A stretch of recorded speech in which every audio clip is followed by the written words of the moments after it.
Hello students. In the last lecture, we have discussed regarding the properties of elements in the groups, in the blocks, and in the periods. Okay, so we have discussed regarding the classification of periodic table. That is how the periodic table is classified in different categories. That is group, period, and blocks. Now, from today onwards, we are going to discuss the new thing, that is periodic properties.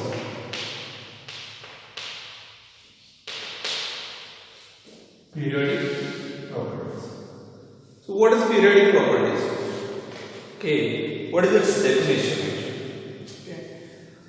So periodic properties are those the properties which are directly or indirectly related to electronic configuration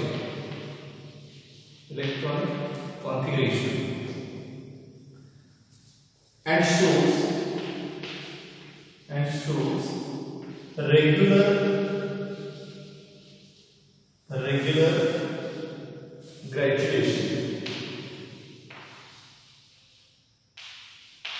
regular graduation when we move from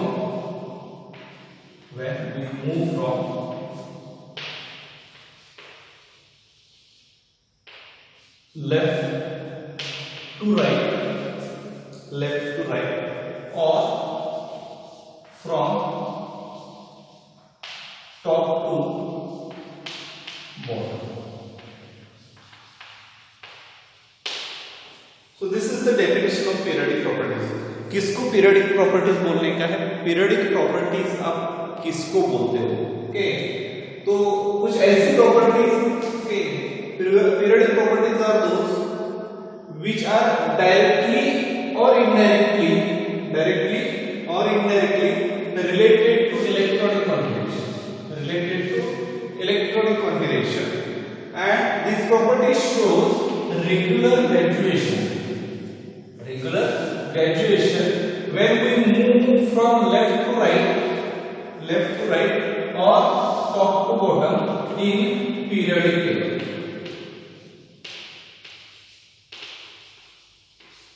In the periodic table. So whenever you move from left to right in the periodic table,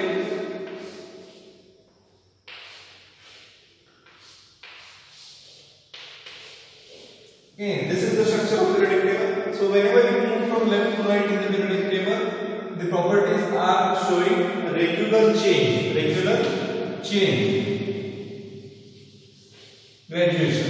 Either one of the property may increases when we move from left to right, or decreases from when we move from left to right, or whenever you move from top to bottom in the group, in the period which you are moving from left to right, the properties are showing regular changes, either decrease or increase. Whenever you move from top to bottom in the periodic table, the properties are showing increase or decrease, okay, in their value. Those properties are called as periodic properties. Now we are going to discuss some of the periodic properties. Okay. So the periodic properties of elements. The first one is atomic radius. What it is? Atomic radius. तो ये जो atomic radius है, आपने 10th standard तक इसको discuss किया था कि एटॉमिक रेडियस की बात हमने की है. ओके, तो what is atomic radius? Okay, atomic radius can be defined as it is distance between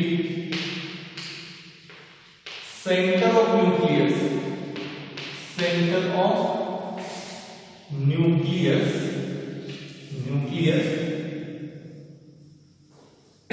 to the outermost cell containing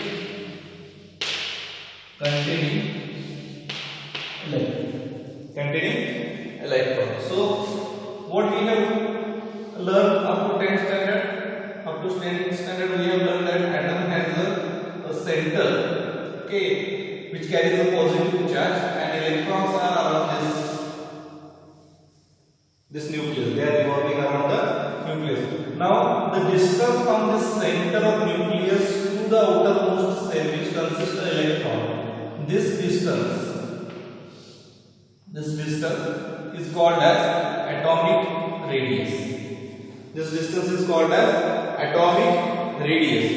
This atomic radius can be measured by different types in the different types of molecules, okay, or the different types of compounds. How they are measured? So atomic radius, we will say 3 types of atomic radius are there. First one is covalent radius.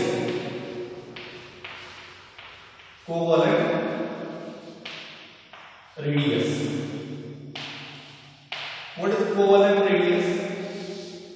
It is internuclear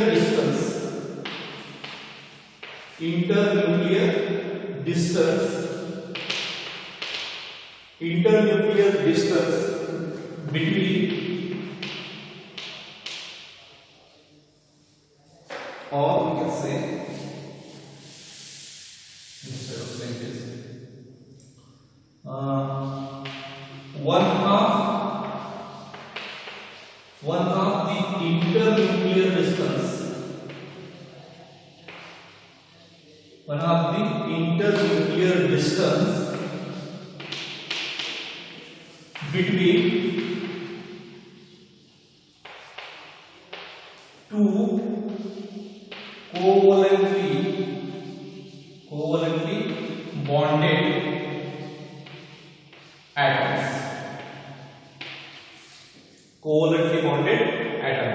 So we know that covalent bond, okay, is formed by the overlapping of two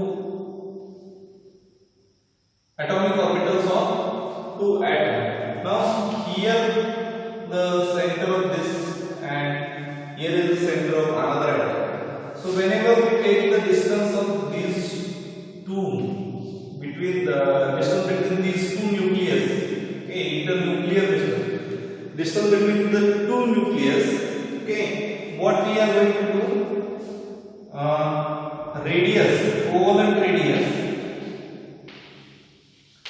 is equal to half into internuclear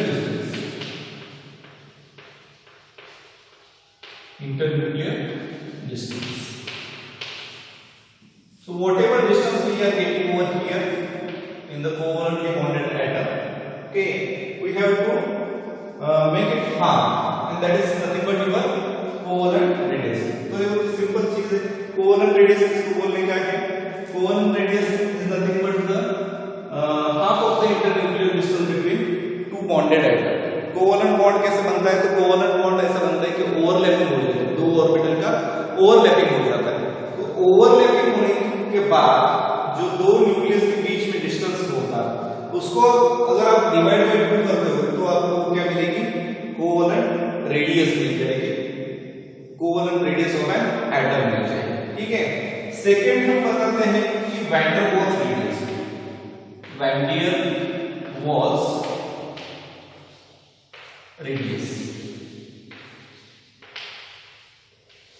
van der Waals क्या है? What is this? ये एक scientist का नाम है, van der Waals, जिसने एक atomic interaction को बताया था।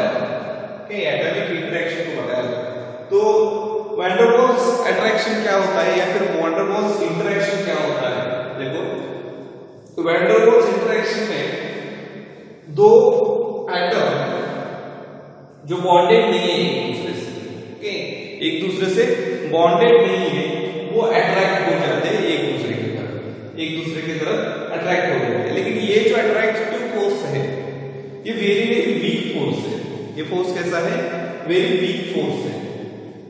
तो अगर आप बोल रहे हो कि दो आइसोलेटेड एटम मतलब दो separate atom van der Waals interaction से एक दूसरे से क्लोज है या फिर नजदीक है, बॉन्डेड है, ओके, उनके बीच में वैन डेर वाल अट्रैक्शन है, ओके, तो ऐसे केस में वो दो जो atom van der Waal interaction से कनेक्टेड है उनके बीच में जितना भी, उनके न्यूक्लियस के बीच में जितना भी डिस्टेंस होगा उसका हाफ कर लो तो उसको वैन डेर वाल रेडियस बोलेंगे।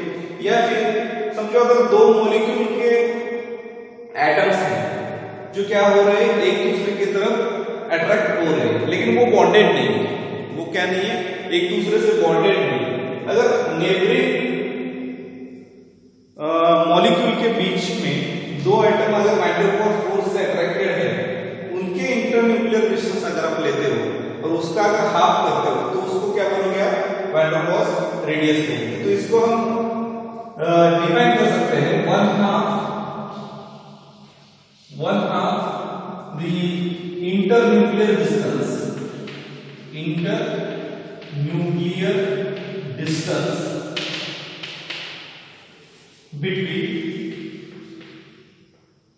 between two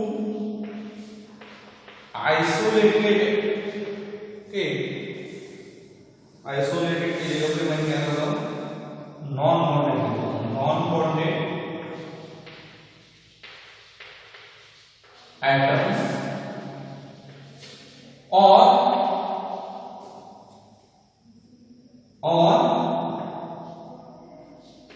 the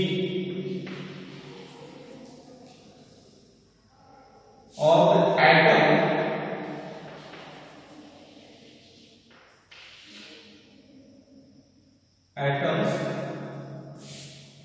of two adjacent molecules which are attracted by Van der Waals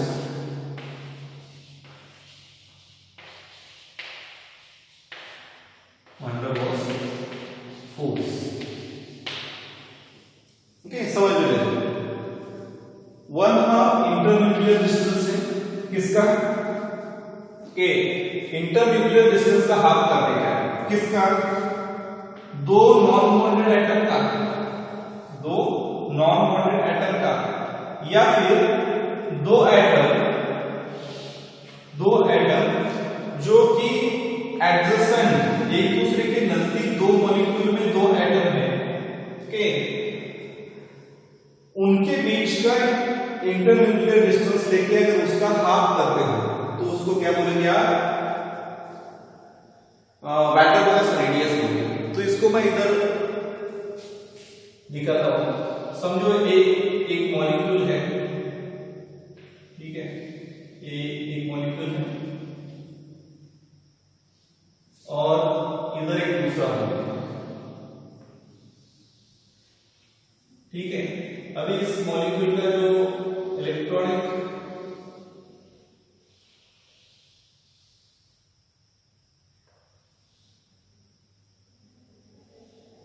interference है और इसका भी कुछ इतना ऐसा ये ऐसे दो मॉलिक्यूल्स।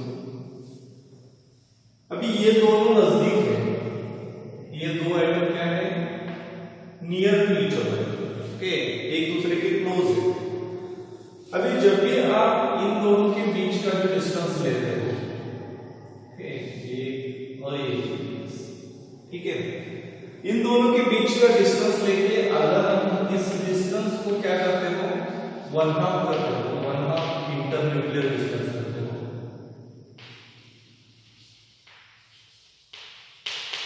इंटरन्यूक्लियर डिस्टेंस करते हो तो ये क्या हो जाएगी आपकी? वैन डेर वाल्स रेडियस हो जाएगी, वैन डेर वाल्स रेडियस, ठीक है। तो कोवलेंट रेडियस, दूसरी है van der Waals radius. Covalent radius में क्या है, इंपॉर्टेंट क्या है कि दो बॉन्डेड एटम के बीच का डिस्टेंस हम ले रहे हैं, दो बॉन्डेड एटम के बीच का ले रहे हैं। वैन डर वाल्स में क्या कर रहे हैं, दो नॉन बॉन्डेड एटम जो एक दूसरे से कनेक्टेड नहीं है लेकिन एक वीक फोर्स से एक दूसरे के नजदीक है, एक वीक फोर्स से क्या है, एक दूसरे से नजदीक है, उनके इंटरन्यूक्लियर डिस्टेंस का अगर हाफ कर देते हैं तो वो क्या हो जाएगी, वैन डर वाल्स रेडियस होगी। अगर एक दूसरे से कनेक्टेड है, एक दूसरे से बॉन्डेड है, उनका इंटरन्यूक्लियर डिस्टेंस लेके आप हाफ कर दोगे तो क्या हो जाएगा, आपका कोवलेंट रेडियस होगा। अभी कोवलेंट रेडियस इसको हम और एक बताते हैं, covalent radius is nothing but half of the bond length, ऐसा बोलते हैं। क्यों? क्योंकि ये जो हम इंटरन्यूक्लियर डिस्टेंस दे रहे हैं यही क्या है, इसकी बॉन्ड लेंथ है, ये इसकी क्या है, बॉन्ड लेंथ। तो distance between two nucleus of bonded atom is nothing but bond length. अभी ये बॉन्ड लेंथ को अगर आप हाफ करते हो तो उसको यहाँ आप क्या बोलोगे, कोवलेंट रेडियस। अगर ये दो बातें समझ में आ रही है तो दूसरे की तरफ चलते हैं। देखो वेरी सिंपल है, बहुत कॉम्प्लिकेटेड करके मत ले लो। एक कोवलेंट रेडियस में जो कोवलेंटली बॉन्डेड एटम के बीच का इंटरन्यूक्लियर डिस्टेंस लेने का, दो न्यूक्लियस के बीच का डिस्टेंस लेके उसका हाफ करने का है। दूसरी जो है वो क्या है, नॉन बॉन्डेड एटम के बीच का इंटरन्यूक्लियर डिस्टेंस लेके आपको उसको क्या करने का है, हाफ करना है, तो उसको वैन डर वाल्स। तीसरी आती है metallic radius. Okay, metallic radius में क्या है, देखो one half the internuclear distance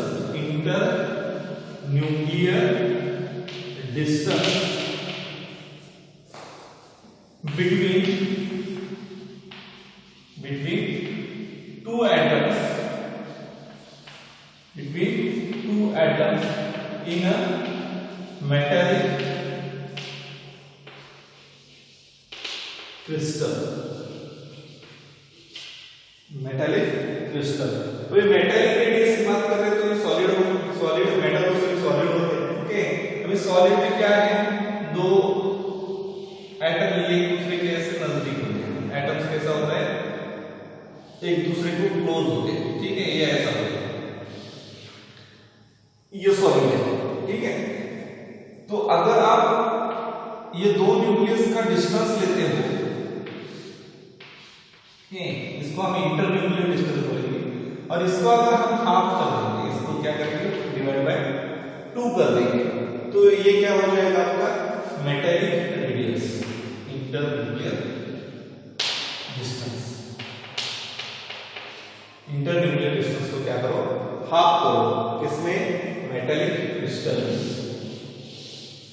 दो एटम के क्या करने का है, देखो दो एटम के बीच में जो डिस्टेंस है, न्यूक्लियस के बीच में जो डिस्टेंस है उसको मेजर करो और उसका हाफ करो, तो आपको मेटालिक रेडियस मिल जाएगी, ठीक है।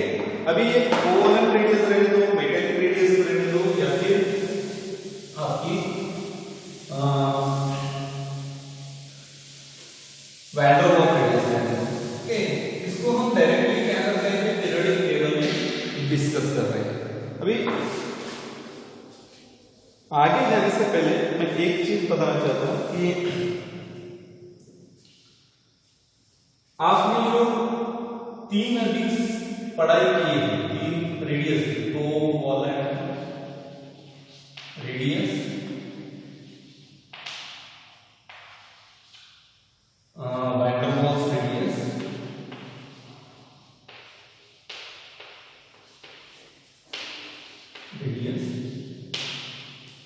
एंड मेटालिक रेडियस, ये 3 हमने स्टडी की, ठीक है। तो देखो ये जो कोवलेंट रेडियस है, covalent radius is always smaller. ये क्या होती है,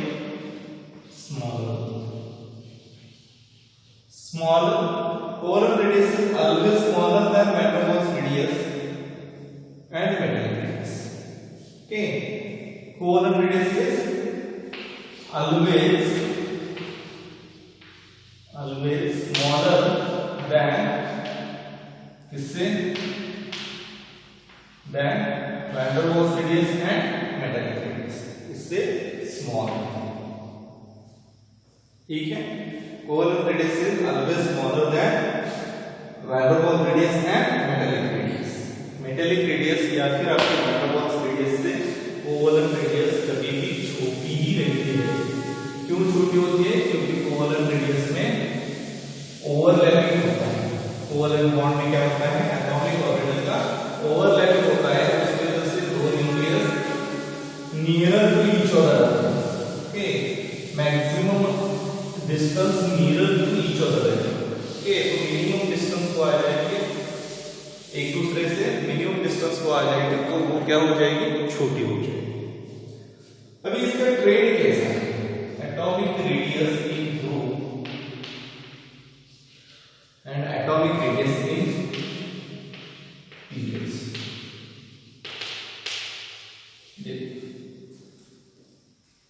ये क्या हो गया? ट्रेंड। ये अगर आप ग्रुप में, okay, if we are moving in the group top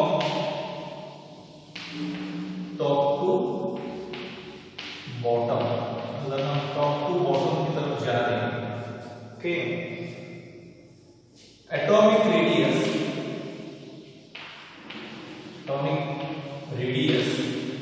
increases with increase in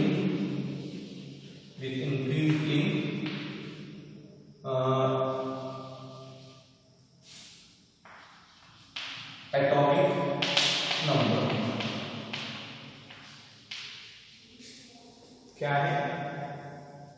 atomic radius की अगर बात करते हैं ग्रुप में, अगर हम कोई भी एक ग्रुप लेके उसके अंदर से टॉप टू बॉटम की तरफ जा रहे हैं, ओके, टॉप टू बॉटम की तरफ जा रहे हैं, तो टॉप टू बॉटम में क्या होता है कि ये एटॉमिक रेडियस इंक्रीज होती है। किसके साथ? एटॉमिक नंबर जैसे जैसे इंक्रीज हो जाएगा आपकी एटॉमिक रेडियस इंक्रीज हो जाएगी। फॉर एग्जांपल हम लेते हैं लिथियम, सोडियम, पोटेशियम के तीन लेते हैं, बस के तीन लेते हैं, और नीचे का हम समझ में लेंगे।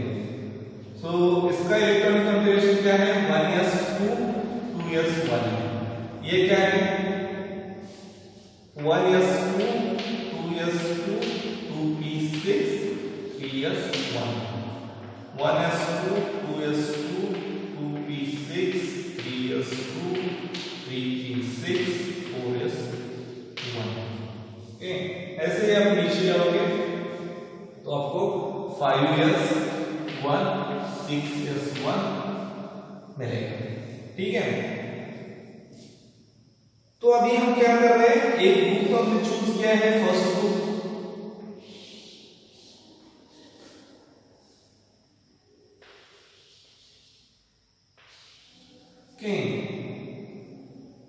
तो फर्स्ट ग्रुप में अगर आप देखते हो तो जो आउटर मोस्ट सेल है उसमें एक ही इलेक्ट्रॉन है, सभी जगह वही सिचुएशन। इलेक्ट्रॉनिक कॉन्फ़िगरेशन से रिलेट हो रही है property atomic radius, okay. Electronic configuration सबका क्या है? सेम ही है, आउटर मोस्ट सेल में एक इलेक्ट्रॉन आ रहा है, ओके। लेकिन अगर आप लिथियम से सोडियम की तरफ जाते हो, ऊपर से नीचे जा रहे हैं, तो इधर देखो, इधर 2s थी, आउटर मोस्ट सेल क्या थी? 2s सेल थी, अभी क्या हो गया है? 3s हो गया, मतलब एक नई सेल ऐड हो गई, ओके। अगर सोडियम से हम पोटेशियम की तरफ जाते हैं तो 3s का 4s होता है, एक नया सेल ऐड हो गया। अगर पोटेशियम से रुबिडियम तक जाते हैं तो क्या होता है कि 4s का 5s हो जाता है। रुबिडियम से कैल्शियम को जाते हैं तो 5s का 6s होता है। तो with increase in atomic number every time a new cell is added, okay, every time a new cell is added in the atom, and that's why atomic radius increases with increase in atomic number. Why? Because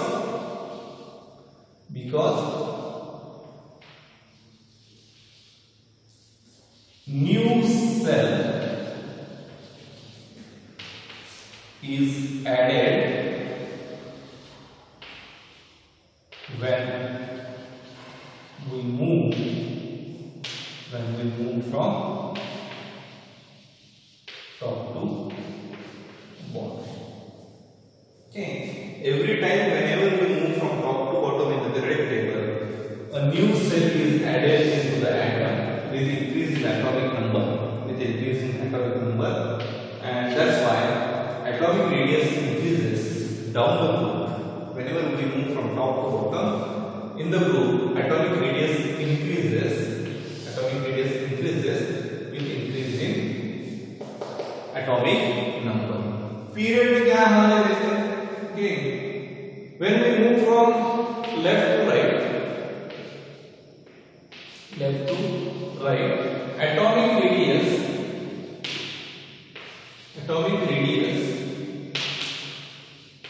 decreases with increase in atomic number.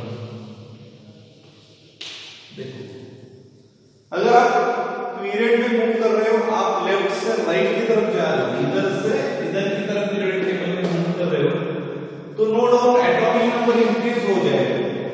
Atomic number क्या हो जाएगा? Increase हो जाएगा, क्योंकि periodic table जो है, model periodic table जिसको बोलते हैं, या फिर जिसको लॉन्ग फॉर्म में पीरियडिक टेबल बोलते हैं हम लोग, वो क्या है? अरेंज किया है कि increase in the order of increasing atomic number के हिसाब से, तो वो एटॉमिक नंबर तो इंक्रीज होने वाला ही है। ओके, लेकिन जैसे जैसे एटॉमिक नंबर इंक्रीज हो जाएगा, एटॉमिक रेडियस क्या होती है? डिक्रीज हो जाती है। एटॉमिक रेडियस क्या होती है? डिक्रीज होती है। ऐसा क्यों होता है?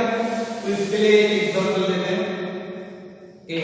वापस हम lithium, beryllium, then boron, carbon, hydrogen, oxygen, chlorine, इधर चलते हैं। ठीक है, तो देखो इसका इलेक्ट्रॉन कंफर्मेशन है 1s2 2s1। इधर क्या है? 1s2 2s2 1s2 2s2 2p1, इधर 2p2 2p3 2p4 2p5 और नियॉन में अपना नियॉन में 2p6 हो जाएगा। ठीक है, ये जो है वो कॉमन है। इधर आगे 1s2 2s2 2p2 है। ओके, वैसा ही इसके लैंग्वेज के लिए 1s2 2s2 2p3। Now whenever we move from left to right in the periodic table, अगर आप लिथियम से नियॉन की तरफ जा रहे हो, ओके, तो देखो सेम तो वही है, 2s 2s 2s 2p 2p 2p 2p, मतलब आपका इलेक्ट्रॉन जो है, आप जिसको बोलते हो 1s को आप k बोलते हो और 2s 2p को n बोलते हो, n से। Every time a new electron is added into n cell only, इसमें ही आ रहा है 2s 2p भी आ रहा है। Every time the new electron with increase in atomic number, every time the new electron is entered into the same cell, it is entered into the same cell, but along with atomic number the nuclear charge also increases। अगर इसके पास करते हो, इसके पास 3 proton है, इसके पास 4 है, 5 है, 6 7 8 9 और 10, बराबर है। तो प्रोटॉन का नंबर जो है, प्रोटॉन का नंबर इंक्रीज हो रहा है, मतलब क्या हो रहा है? न्यूक्लियस के ऊपर का चार्ज जो है वो इंक्रीज हो रहा है। ठीक है, लेकिन सेल तो वही है, डिस्टेंस जो है, फॉर एग्जांपल अगर हम इधर लेते हैं, ठीक, समझो ये आपने क्या किया, ये न्यूक्लियस है आपका, ये आपकी 1s है, इसके बाद ये 2s है और ये क्या है 3s है। ठीक है, ये 3s है। अभी देखो जब आप लिथियम की बात करते हो तो क्या है 1 इयर्स और 2 इयर्स दोनों ही ओके 3 प्रोटॉन है। बेरिलियम हो जाओगे तो 1 इयर्स और 2 इयर्स दो ही है, लेकिन प्रोटॉन का नंबर 4 हो जाएगा ओके। तो अभी 3 प्रोटॉन से 4 प्रोटॉन मतलब नंबर प्रोटॉन का बढ़ गया तो पॉजिटिव चार्ज बढ़ गया, पॉजिटिव चार्ज बढ़ गया है लेकिन डिस्टेंस जो था ओके डिस्टेंस जो है लिथियम और बेरिलियम के बात करते हो डिस्टेंस जो है वो इतना ही है, आउटर मोस्ट सेल और न्यूक्लियस के बीच का जो डिस्टेंस है वो उतना ही है, लेकिन चार्ज क्या हुआ है पॉजिटिव चार्ज बढ़ा है।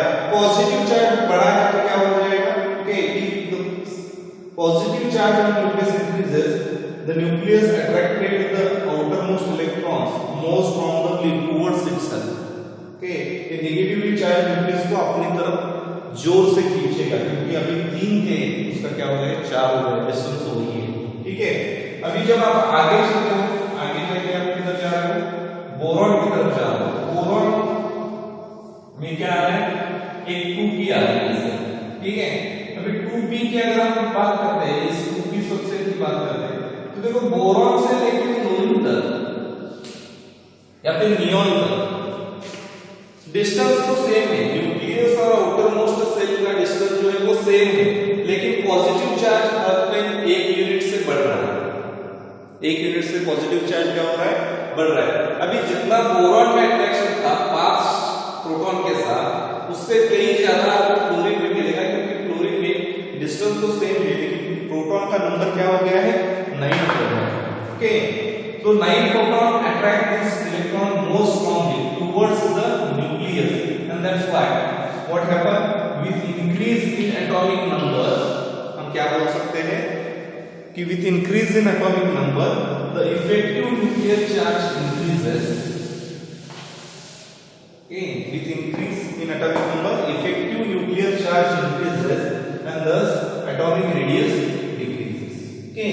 तो इसका हम रीजन लिख सकते हैं क्या करेंगे अगर हम left to right whenever we move from left to right in the periodic table atomic radius decreases with increase in atomic number because with increase in atomic number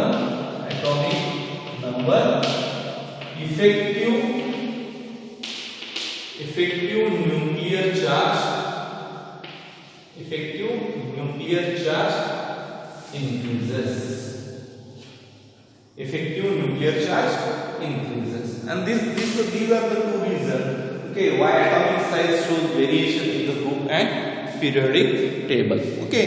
So this is for today's lecture, we will discuss the next property in the next lecture. Thank you.